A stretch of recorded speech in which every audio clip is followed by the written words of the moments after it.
Hello मेरे प्यारे बच्चों, कैसे हैं आप लोग? बढ़िया बेटा। चलिए स्टार्ट करते हैं। आज हमारा टॉपिक क्या है?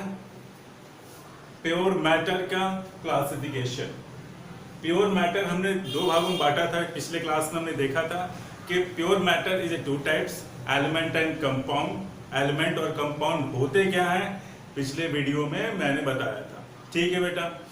आज में क्या है कि एलिमेंट का क्लासिफिकेशन, एलिमेंट के टाइप्स कितने हैं, कंपाउंड के टाइप्स कितने हैं, आज हम लोग सीखेंगे।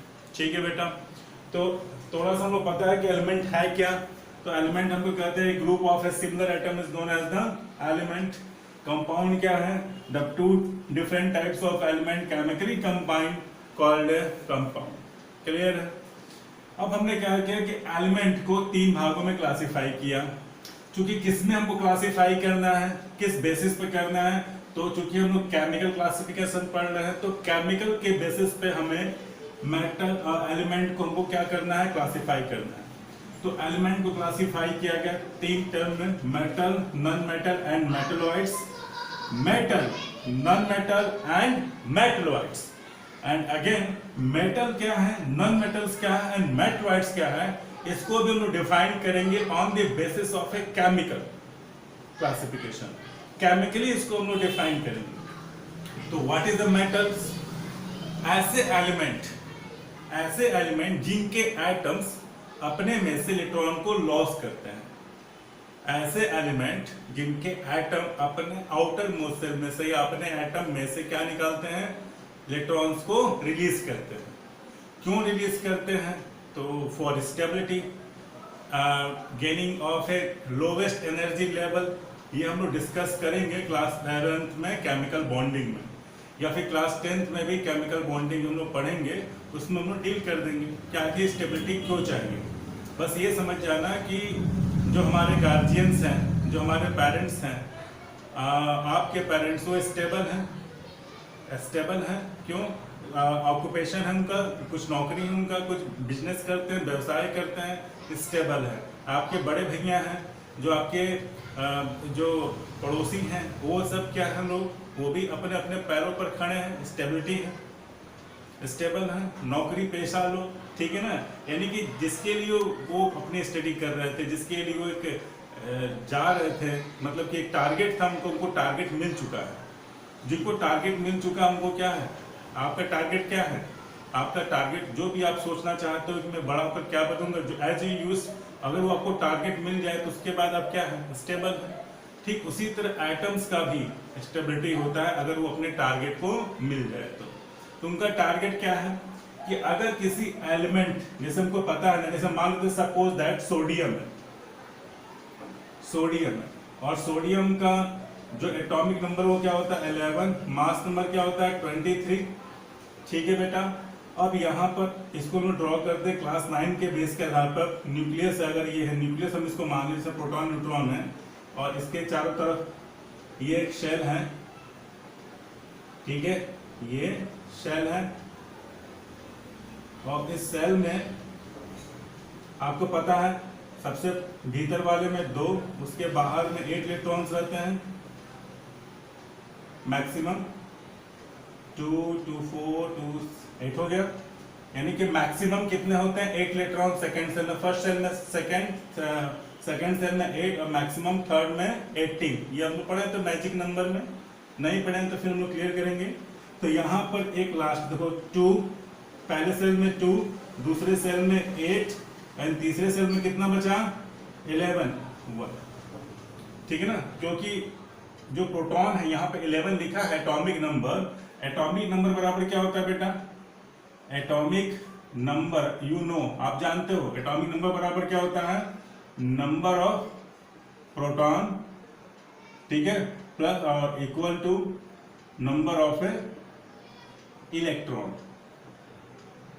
प्रोटॉन और न्यूट्रॉन की संख्या के बराबर होता है। यानी कि जितने एटॉमिक, मतलब कि अगर 11 एटॉमिक नंबर 11 एटॉमिक नंबर है, तो प्रोटॉन की संख्या भी उतनी ही होगी और उतने ही इलेक्ट्रॉन की संख्या होगी।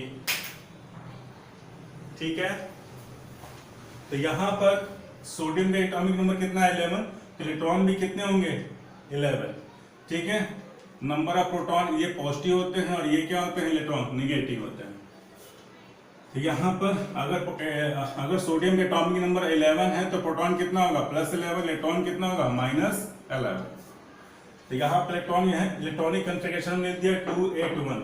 तो जिस तरीके से हमारा टारगेट क्या है कि अपने पैरों पर खड़ा होना, स्टेबल हो जाए, ठीक उसी तरह एटम भी चाहते हैं कि वो हीलियम, जैसे हीलियम है, ठीक है, नियॉन है, आर्गन है, इनके बाहरी शेल्स में कितने होते हैं 2, 8, 18। तो जिनके बाहरी शेल्स में 2, 8 या 18 हैं ये स्टेबल कहलाते हैं, यानी कि नौकरी पा चुके हैं ये लोग अपनी सर्विस पर, जो इनका मंजिल था, जो इनका एम था, इनको ये मिल चुका है।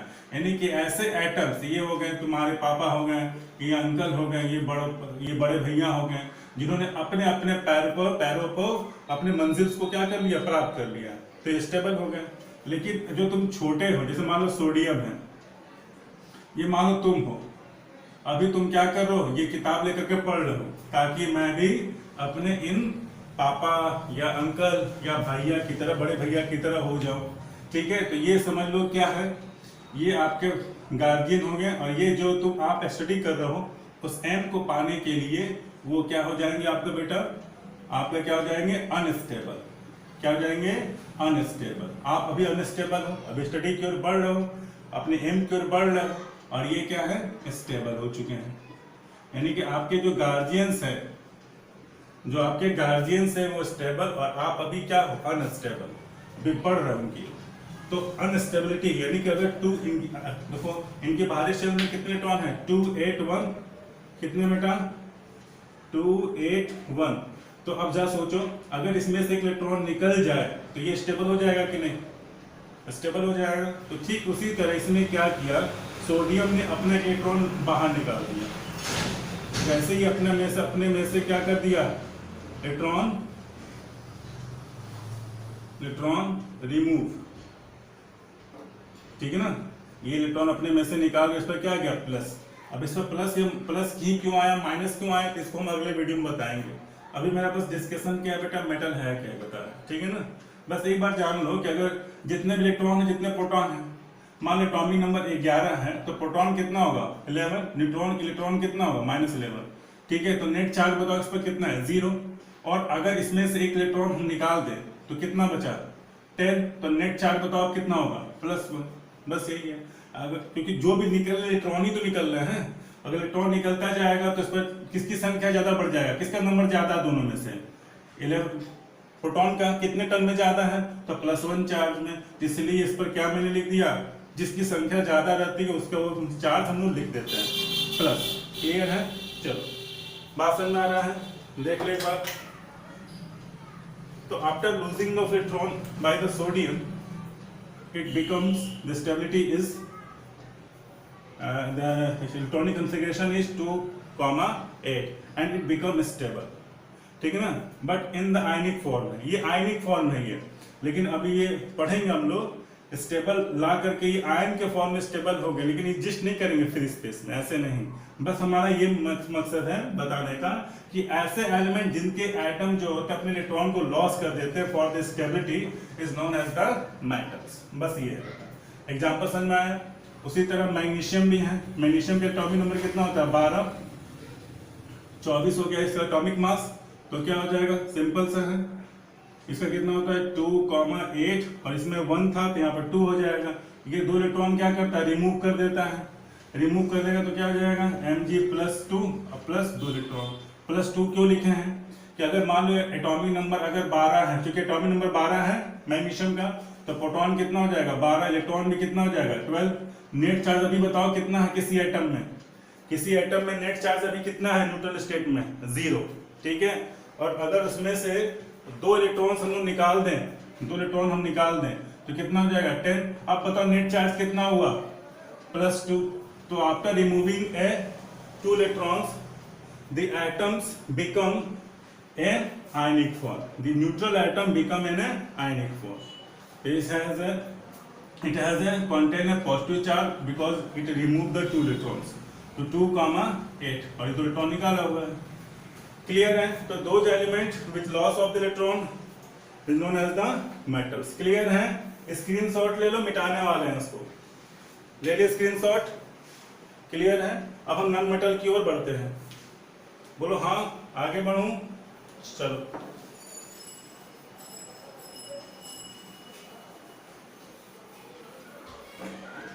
अब हम बात करते हैं नॉन मेटल्स की। ये भी अनस्टेबल है। ऐसे एलिमेंट जो इलेक्ट्रॉन को गेन करते हैं फॉर द स्टेबिलिटी, इनके पास अधिक तत्व निकालना है, लेकिन ये कहां तक निकाल सकते हैं, कितना निकाल सकते हैं? मैक्सिमम 3 इलेक्ट्रॉन निकाल सकते हैं, याद रखना। कोई भी मेटल मैक्सिमम कितने इलेक्ट्रॉन निकाल सकता है? 3 इलेक्ट्रॉन्स, ठीक है। और आगे जब हम हायर क्लास में जाएंगे, क्लास 11 या क्लास 12 में जाएंगे, तो उसमें जो डी ब्लॉक एलिमेंट है वो पढ़ेंगे हम लोग। उसमें वो एक से अधिक चार्जेस निकाल सकते हैं, इलेक्ट्रॉन निकाल सकते हैं, क्योंकि उसमें वैकेंट ऑर्बिटल्स पाए जाते हैं। तो ये सब बात जो मैंने बोला उसको भूल जाओ, बस ये देखो कि मेटल किसे कहते हैं। जो इलेक्ट्रॉन निकालते हैं उसको क्या कहते हैं? मेटलवा कहते हैं। क्या बोले हैं? जो इलेक्ट्रॉन निकालते हैं उसको क्या बोलते हैं? मेटल। बस। नॉन मेटल जो इलेक्ट्रॉन गेन करते हैं, जो इलेक्ट्रॉन गेन करते हैं, दो element whose atom gain the electron from the form for the stability of atom। जैसे मान लेते हैं ऑक्सीजन है, ऑक्सीजन के एटॉमिक नंबर बताओ कितना होता है? कितना? 8 होता है, 16। अब इसका इलेक्ट्रॉनिक कंसंट्रेशन देखो कितना हो जाएगा? पहले शेल में मैक्सिमम 2, ये देखो यार, ये पहला सेल, ये दूसरा सेल। पहले सेल में मैक्सिमम 2, अब कितना बचा? 8 में से 2 गया, 6 नहीं भरना है, तो 1 2 3 4 5 6 भरा। अब बताओ कितने इलेक्ट्रॉन चाहिए इसको स्टेबल होने के लिए? 8 चाहिए, 6 तो है, ये 2 ऑलरेडी चाहिए, 2 इलेक्ट्रॉन चाहिए एक्स्ट्रा।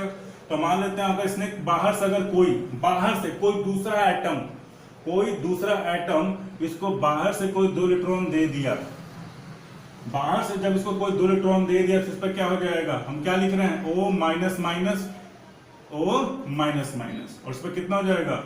2,8। पहले कितना था? 2,6 था, 2,6। अब कितना है? 2,8, क्योंकि 2 इलेक्ट्रॉन एक्स्ट्रा आ गए। अभी हम माइनस को चार्ज को लिखे, अब आपको पता होना चाहिए एटॉमिक नंबर कितना है? एटॉमिक नंबर कितना ऑक्सीजन का? 8। पहले अब न्यूट्रल स्टेट में देखो, यानी कि जब ना कोई इलेक्ट्रॉन ले रहे ना कोई दे रहे हैं, तब ऐसे स्टेट में क्या होगा कि एटॉमिक नंबर जब 8 है तो प्रोटॉन का नंबर कितना होगा उसमें? +8। इलेक्ट्रॉन की संख्या कितना होगा? -8। और नेट चार्ज कितना है? 0। अब अगर मान लो 2 इलेक्ट्रॉन मैंने एक्स्ट्रा दे दिया, 2 इलेक्ट्रॉन को एक्स्ट्रा दे दिया, इसमें बाहर से 2 इलेक्ट्रॉन दे दिया, तो कितना बचे? कितना हुआ नेट चार्ज? नेट चार्ज बताइए कितना हुआ? -10 हुआ ना? ये -10, सॉरी, अब बताओ, ये 10 हो गया, ये टोटल कितना हो गया? 10 हो गया, -10 और +8 कितना हो जाएगा? -2। तो नेट चार्ज हमारा कितना हुआ इस पर? -2। -2 का मतलब क्या? किसी न्यूट्रल स्टेट में अगर तुम दो बाहर से 2 इलेक्ट्रॉन दे दोगे तो कितना हो जाएगा? एक्स्ट्रा चार्ज आएगा ना? किसकी संख्या ज्यादा हो जाएगा? दोनों तो पहले बराबर थे, प्रोटॉन और न्यूट्रॉन। अब 2 एक्स्ट्रा इलेक्ट्रॉन आएगा या फिर इलेक्ट्रॉन ही जाएगा? इलेक्ट्रॉन में ही हमेशा करना है। जो भी चेंजेस आते हैं बेटा वो सिर्फ इलेक्ट्रॉन में ही होते हैं, प्रोटॉन से हमें कोई मतलब नहीं है, आपको पता होगा। तो इलेक्ट्रॉन जब आएगा तो एक्स्ट्रा इलेक्ट्रॉन बढ़ेगा, एक्स्ट्रा इलेक्ट्रॉन 10 हो गया।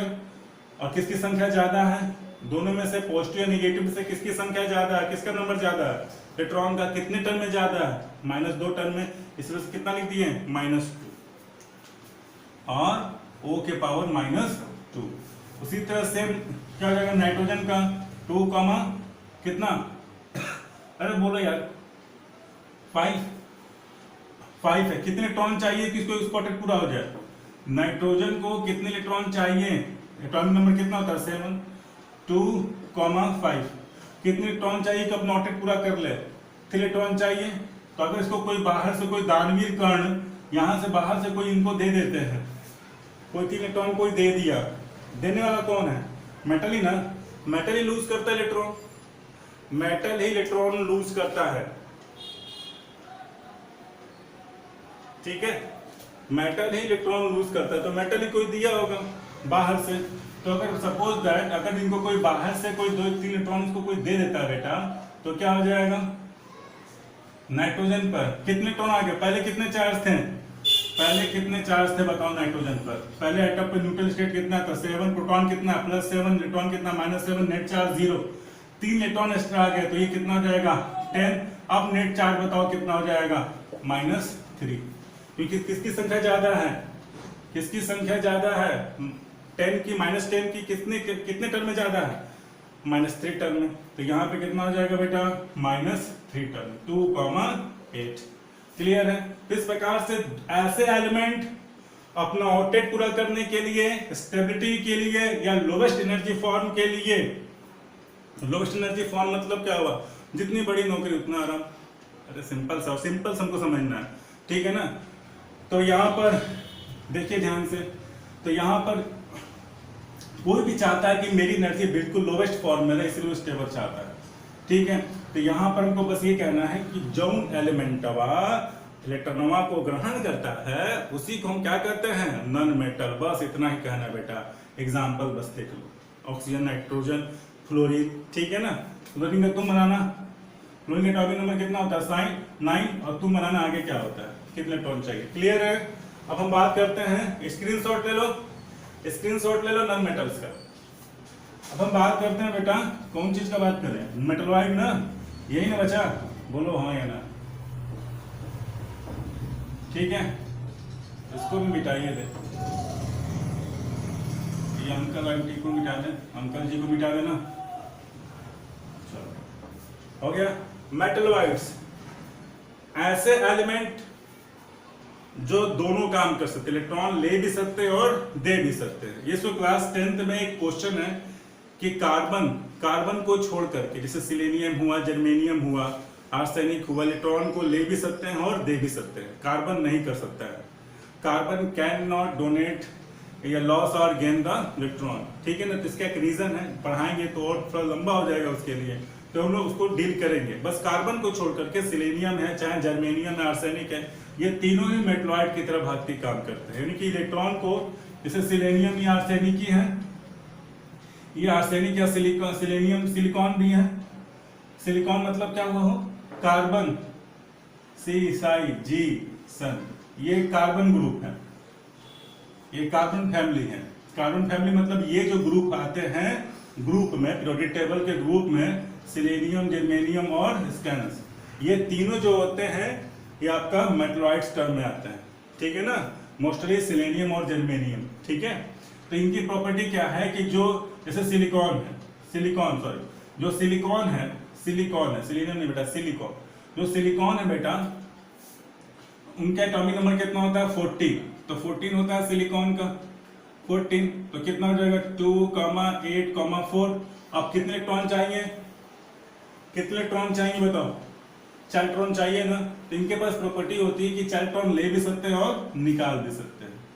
अगर 4 इलेक्ट्रॉन लेंगे, अगर ये 4 इलेक्ट्रॉन को गेन करेंगे, ठीक है ना, ये गेन करेंगे तो क्या हो जाएगा, सिलेनियम -4, और अगर ये लॉस करेंगे, 4 इलेक्ट्रॉन अपने में से निकालेंगे तो क्या हो जाएगा, सिलेनियम +4। ये पढ़ना है आपको, क्लास 12th में इस तरह के कंपाउंड आपको देखने को मिलेंगे।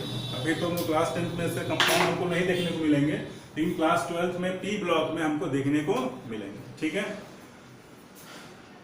तो यहाँ पर, ठीक है, तो मेटलॉइड्स ऐसे एलिमेंट जो इलेक्ट्रॉन को लॉस और गेन भी कर सकते हैं, ऐसे मेटल्स को हम लोग क्या बोलते हैं, और ऐसे एलिमेंट को क्या बोलते हैं, मेटलॉइड्स बोलते हैं, ठीक है। तो क्लियर है हमारा। चलो नहीं क्लियर है वो तो कौन से, वो क्या करते हैं, कमेंट बक्सों में कुछ लिख देना कि सर जी आपको समझ में नहीं आया, एक बार फिर से इनको दोहरा दीजिए, चाहे जो क्वेश्चन होगा तो हम पूछ लेना है, ठीक है। अब रही बात कंपाउंड का, तो कंपाउंड को तुम जानते हैं, क्या जानते हैं, क्लासिफाई कर दो, इसको मिटा देगा हम बच्चा दो, स्क्रीनशॉट हो गया ना, रेड लिख लिया हो ना, मिटा दे इसको, तनी कंपाउंडों के बारे में जान जाए हम लोग क्या होता है। कंपाउंड क्लासिफिकेशन आपको पता अब यहीं से 2 भागों में हम लोग केमिस्ट्री को बांट देते हैं। केमिस्ट्री को 2 भागों में आप बांट देते हैं। पहला है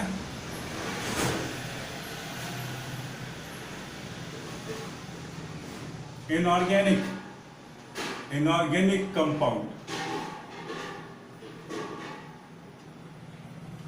और दूसरा है ऑर्गेनिक।